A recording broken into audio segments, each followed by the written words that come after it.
All right, it's much later in the same day, 4 o'clock.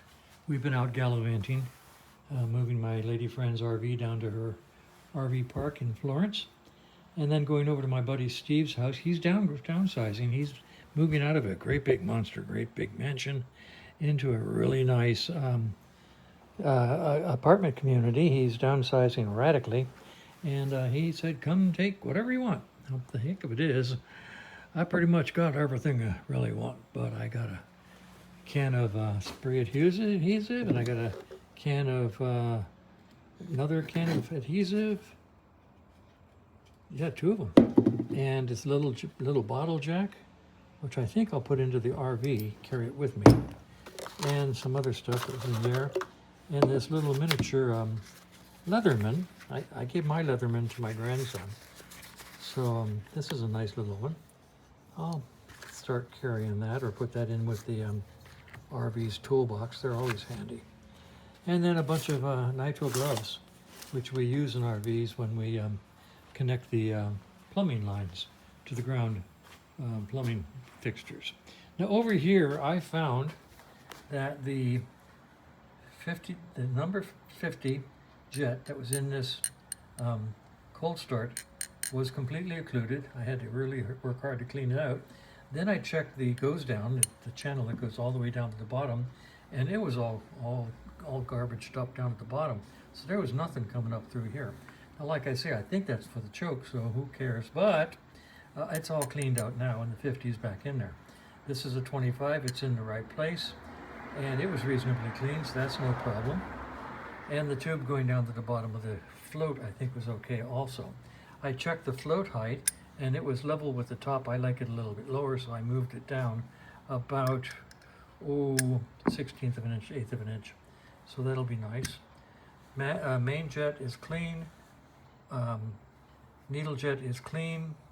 The proper plug is in this hole. This is for the hole used for 2-cycle. This is the hole used for 4-cycle.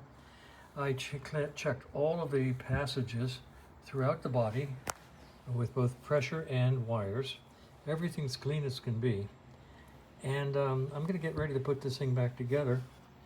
And I don't think I'm going to be starting this bike today. I am going to put the carburetor back together and then call it a day because I'm tired and I don't feel like working under pressure. So we'll pick this up probably late tomorrow or Sunday.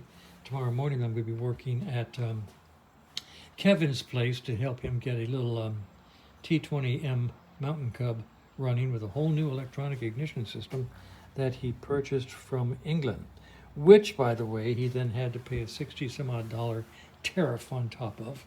It's the first time we've been bit by the tariffs, but on top of the purchase price, he had to pay a $60-some-odd tariff, which he passed on to the client. It's the client's part. So that's just a shame. Add 60-some-odd bucks on a $300-some-odd electronics ignition system. So that's where we are. I'm going to put this carbonizer together and then let it sit here until tomorrow. I think that's all the news. This is progress. We'll see how it goes tomorrow or the day after. I'll post this and call it a day. Okay, the carburetor's back together, ready to put it back on. I'll do that tomorrow.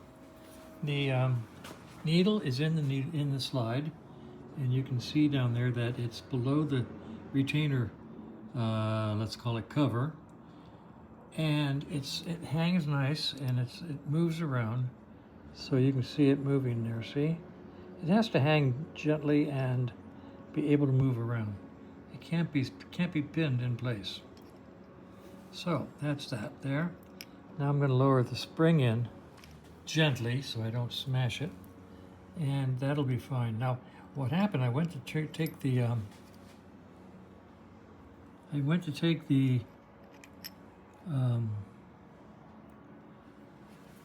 needle out of the clip out of the bottom of the needle, and I put it in the next to the bottom, and it just didn't feel right. It just didn't seat properly.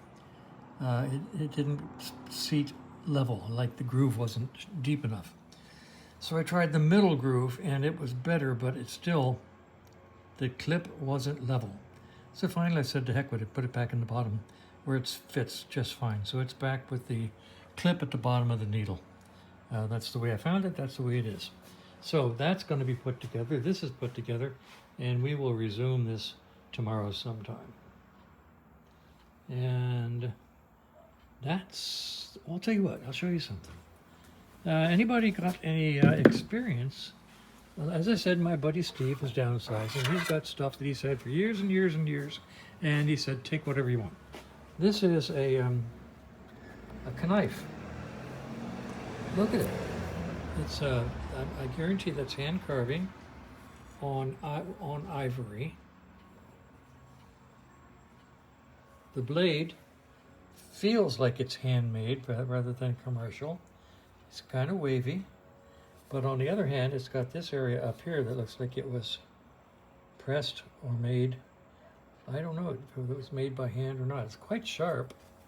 I would say it's a working man's tool. And anybody got any insight into this Japanese knife? I'm calling it Japanese. It might be, it could be Chinese. It could be anything.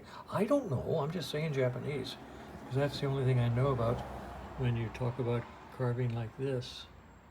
So if anybody has any insight to this, I think it's really neat. I'm going to keep it, and eventually I'll give it away to somebody also. So it's just something that he had for 40 years. He got it when he, I don't know, he was in college for some reason. And it's been in his toolbox forever. Now it's going to be in my toolbox forever. So that's all. I'm not going to clean it or anything. If anybody's got any insight, heck, give me a holler.